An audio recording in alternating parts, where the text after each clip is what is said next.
Morning everyone, কেমন আছো তোমরা? তো আজকে সকাল সকাল তোমাদের সাথে কথা বলতে চলে এসেছি। এখন আমি দিল্লি যাচ্ছি। দিল্লি যাওয়ার আগে তোমাদের সাথে ভাবলাম একটু ভিডিও করে যাই। আর জানো তো, দিল্লি থেকে কোনো শপিং করতে যাচ্ছি না, আমার রেগুলার চেক আপ আছে কিছু, ওটা করতেই যাচ্ছি। তো আজকে তোমাদের সাথে কিছু কথা শেয়ার করবো, কারণ তোমরা অনেক মেসেজ করেছো, অনেক কমেন্ট করেছো, যেটা রিপ্লাই আমি করতে পারিনি। তো তার জন্যই আজকে এই ভিডিওটি। তার আগে তোমরা যেটা দেখতে চেয়েছো, এটার কথা অনেক বলেছো যে এই প্ল্যান্টটা তোমার রিয়েল প্ল্যান্ট কিনা, এটা কি প্ল্যান্ট। এটা দেখতে অনেকটা বানানা ট্রির মতো, কিন্তু এটা বানানা প্ল্যান্ট না, এটা হচ্ছে বার্ডস অফ প্যারাডাইস।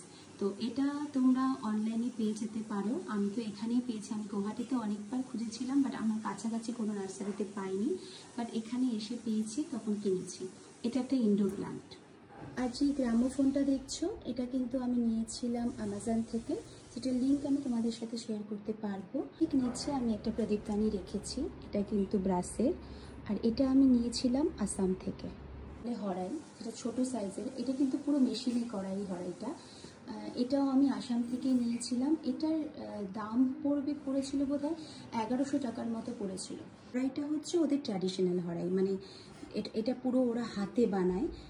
তো এই হরাইটা আমার কিন্তু সেই সময় অনেক দিন আগে কিনেছিলাম, তো সেই সময় কিন্তু এই হরাইটার দাম নিয়েছিল 3500-এর মতো।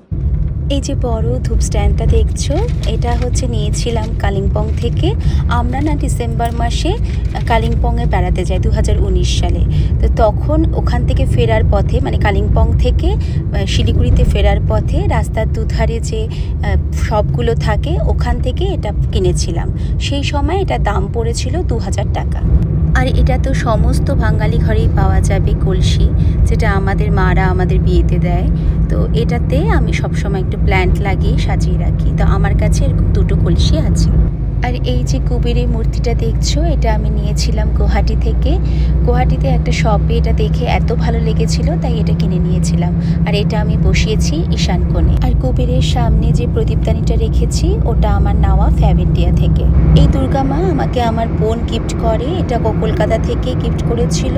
আর এই মূর্তিটা প্লাস্টার অফ প্যারিসের ওপরে করা। আর এই যে পিতলের বাটিটা দেখছো, যেটা আমার মা আমাকে গিফট করেছে, আর এটার ওপরেও আমি গাছ রেখেছি। আর দুর্গা ঠাকুরের সামনে যে ওল্ডিটা রেখেছি, ওটা কিন্তু আমি অ্যামাজন থেকেই কিনেছি। আর এই ধূপদানিটা তো ভীষণই ভাইরাল একটা ধূপদানি, সমস্ত ইনফ্লুয়েন্সাররাই এই ধূপদানিটা ইউজ করে, যেটা আমি অ্যামাজন থেকে নিয়েছি।